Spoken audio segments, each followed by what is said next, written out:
تو اپنے مولا کا پیارا ہمارا نبی اور دونوں عالم کا دولہا ہمارا نبی، اور کون دیتا ہے دینے کو منہ چاہیے، دینے والا ہے سچا ہمارا نبی۔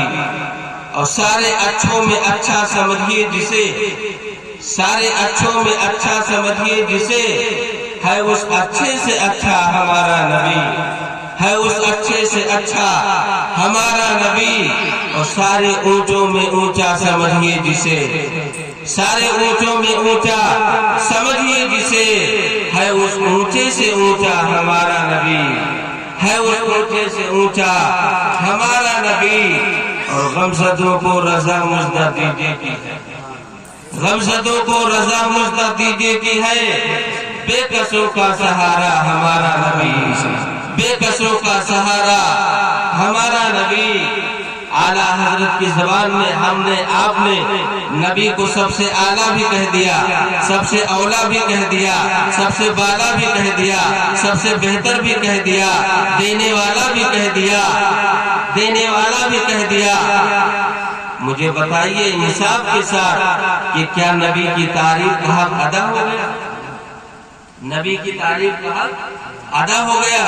نہیں نہیں مسلمانوں، کتابوں میں آیا ہے، روایتوں میں آیا ہے کہ 1450 یا غالباً 1450 سال سے اب تک جو کچھ نبی کی تعریف و توصیف میں لکھا گیا ہے، اور جو کچھ نبی کی تعریف و توصیف میں کہا گیا ہے، اور قیامت تک جتنا لکھا جائے گا، قیامت تک جتنا کہا جائے گا، پھر بھی نبی کی تعریف کا حق ادا نہیں ہوگا۔ اسی کو جب دیکھا تھا بریلی کے امام نے، تب بریلی سے کہا تھا کہ یا رسول اللہ تیرے تو وصف عیبے تباہی سے ہے بری، حیران ہوں میرے شاہ میں کیا کیا کہوں۔ نعرہ تکبیر، نعرہ رسالت، جشن عید میلاد النبی، عرف شہید ملت، مسلک اعلیٰ حضرت، نعرہ تکبیر، نعرہ رسالت۔ اور اسی کو جب دیکھا تھا علامہ جامی نے، تب کہا تھا لا يمكن الثناء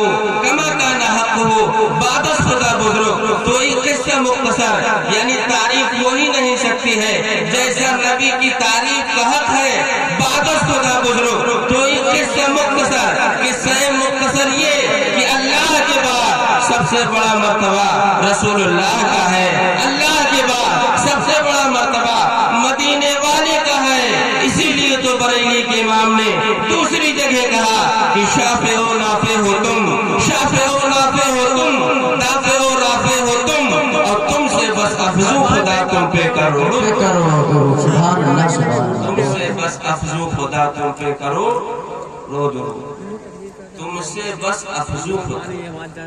یہ جب کہہ دو تو کچھ لوگ اعتراض کرتے ہیں کہ آپ لوگ نبی کی اتنی تعریف کرتے ہو کہ خدا کے برابر کرتے ہو۔ بولو معاذ اللہ، ہم لوگ خدا کو خدا مانتے ہیں، مصطفیٰ کو مصطفیٰ مانتے ہیں۔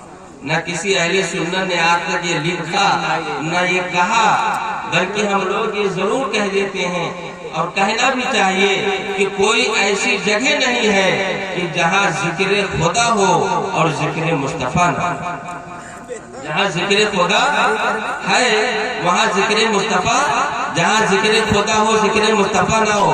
ہم لوگ یہ کہتے ہیں اذان میں دیکھو ذکر خدا کے ساتھ ذکر مصطفیٰ، نماز میں ذکر خدا کے ساتھ ذکر مصطفیٰ، کلمہ میں ذکر خدا کے ساتھ ذکر مصطفیٰ، درود میں ذکر خدا کے ساتھ ذکر مصطفیٰ۔ تو ہم لوگ خدا کو خدا مانتے ہیں اور مصطفیٰ کو مصطفیٰ مانتے ہیں، اور ڈنکے کی چوٹ پہ اعلان کرتے ہیں کہ میں مانتا ہوں اے جہاں والوں میرا محمد خدا نہیں ہے، مگر ذہنوں میں نقش کر لو کہ وہ خدا سے جدا نہیں، مگر ذہنوں میں نقش کر لو کہ وہ خدا سے جدا نہیں ہے۔ درود شریف پڑھیں، اللہم صلی علی سیدنا مولانا محمد مبارک وسلم، صلاۃ و سلام علیک یا رسول اللہ صلی اللہ علیہ وسلم۔ یہ تو بات نکل آئی تھی تو ہم نے عرض کر دیا مفہوم آیت مقدسہ کہ اے ایمان والو اللہ سے ڈرو، اور سچوں کے ساتھ ہو جاؤ۔ اسلامی کونوں ہے اسے نام بھولانا ہے۔ اللہ سے ڈرو اور سچوں کے ساتھ ہو جاؤ۔ یا ایھا الذین آمنوا اتقوا اللہ۔ 4 دن چلیے تو بھولا ہے۔ اس کے بعد واو ہے، اس کے بعد کیا ہے؟ واو ہے۔